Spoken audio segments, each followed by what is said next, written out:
Melihat bahwa dulu ada paradigma yang salah di mindset para investor, terutama kaitannya mengenai saham IPO, yang mana apa yang mengira bahwa ketika kita membeli saham IPO, potentially akan arah atau auto reject atas sehingga mendapatkan Mhm, keuntungan instan.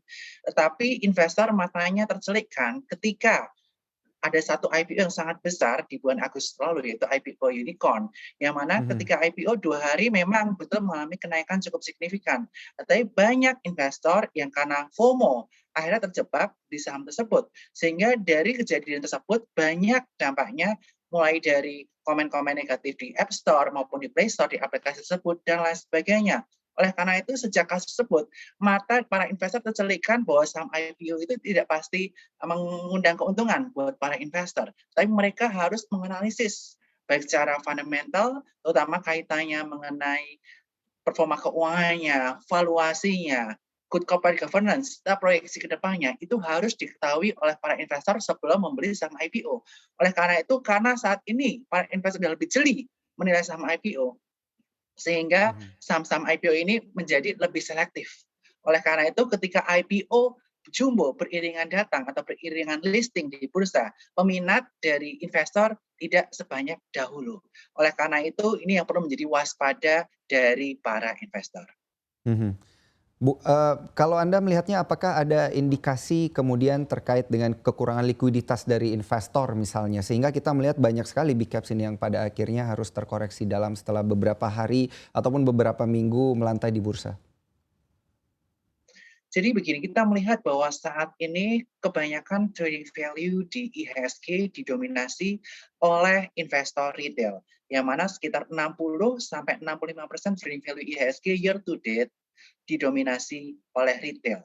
Nah, Mhm, oleh karena itu, kita bisa melihat bahwa kecenderungan retail adalah mereka hold-nya dalam jangka pendek instead of jangka panjang. Oleh karena itu yang mengakibatkan harga saham-saham IPO ketika retail yang banyak pegang, akhirnya aksi sell off di minggu-minggu awal itu pun terjadi. Lain mhm, halnya jika investor yang mengambil saham IPO adalah investor institusi seperti pension fund, asuransi, maupun fund, ini kecenderungannya akan lebih stable. Tetapi kita melihat dari reksadana saham sendiri, dalam 2 tahun terakhir, kenaikannya cenderung stagnan. Lebih banyak masyarakat saat ini cenderung untuk investasi langsung ke pasar saham. Hal inilah mhm, yang mengakibatkan ketika IPO saham diluncurkan, banyak fund-fund ataupun institusi yang tidak bisa masuk barangnya karena IPO-nya ada di saat yang dekat-dekatan. Sehingga mereka harus melakukan pick and choose mana yang menurut mereka menarik, sehingga likuiditas menjadi sangat terbatas. Karena kita sebagai mhm. emiten tentu saja sangat sulit untuk mengandalkan retail. Apalagi jika retail yang mindsetnya masih seperti saat ini, yang tidak bisa hold saham dalam jangka waktu yang panjang. Mereka sangat pengen cuan bungkus atau trading jangka pendek saja. Mhm. Berarti ini, bisa kita lihat bahwa inilah yang kemudian mendorong IPO-IPO jumbo ini cenderung tertekan begitu ya Mas Bernard? Karena kan ada beberapa emiten yang berhasil IPO jumbo di tahun ini ada Archie, Bukalapak, Cemindo, Mitratel dan juga Avian. Ini pada akhirnya dilihat oleh investor menjadi kurang menarik begitu untuk kemudian mengkoleksi sahamnya dan pada akhirnya memilih emiten-emiten yang dikatakan IPO-nya dengan nilai yang lebih kecil. Apakah benar seperti itu?